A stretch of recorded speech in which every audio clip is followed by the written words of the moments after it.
Donc, je suis professeure, j'ai énormément entendu pendant cette audition le mot enseignant et pas une seule fois le mot élève. Moi, je voudrais rassurer mes collègues, nous sommes régulièrement sensibilisés quand nous sommes enseignants sur la question de la laïcité.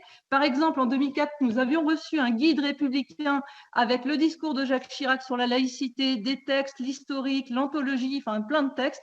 Il y a des choses quand même dans la formation. Moi, je voudrais bien qu'on se déplace de la formation des enseignants, qui certes doit être améliorée toujours, mais des enseignants aux élèves. Quelles réponses concrètes on donne aux enseignants par rapport aux déviances constatées dans les classes? C'est de ça dont ont besoin les enseignants. Et je voudrais le rappeler parce que vraiment, on met toujours l'accent sur les enseignants, la formation, mais il n'est pas là le problème.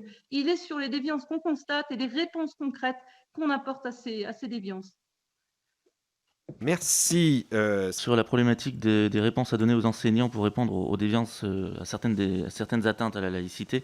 Alors, beaucoup de choses ont été dites. Effectivement, même si ça ne suffit pas, il y a nécessité absolue de renforcer les formations pour outiller les enseignants sur ces questions, pas seulement sur la laïcité, mais sur ce qu'on appelle aussi l'enseignement laïque des faits religieux, qui est un enseignement transdisciplinaire, comme vous le savez, depuis les années 90 dans les programmes, mais qui n'est quasiment absolument pas délivré, tout simplement parce que les enseignants ne sont pas formés à cet enseignement. Or, c'est bien là qu'il y a un problème, puisque vous avez souvent des interpellations en classe d'élèves sur la religion, et les enseignants qui ne sont pas outillés pour parler de ces questions de façon parfaitement factuelle et objective ne savent plus comment les gérer.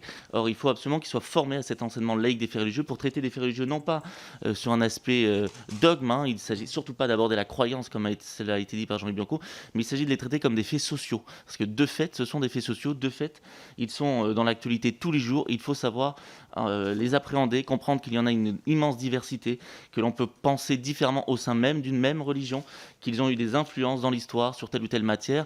Il faut donc traiter ces faits religieux en tant que savoir et surtout pas sur l'aspect croyance. Et quand les enseignants sont beaucoup mieux formés à ces questions, ils savent beaucoup plus contenir des atteintes ou en tout cas des expressions sur ces questions de par leurs élèves. Ça, c'est très important.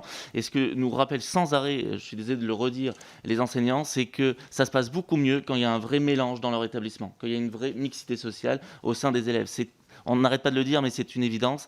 Quand il n'y a pas de mixité sociale, il y a homogénéité, il y a repli communautaire, il y a pression. C'est clair. Lorsqu'il y a vraiment du mélange, le climat est généralement beaucoup plus apaisé. C'est aussi les résultats des expérimentations qui ont été menées sur cette question entre 2015 et encore aujourd'hui. Il y a encore 2 ou 3 expérimentations en cours.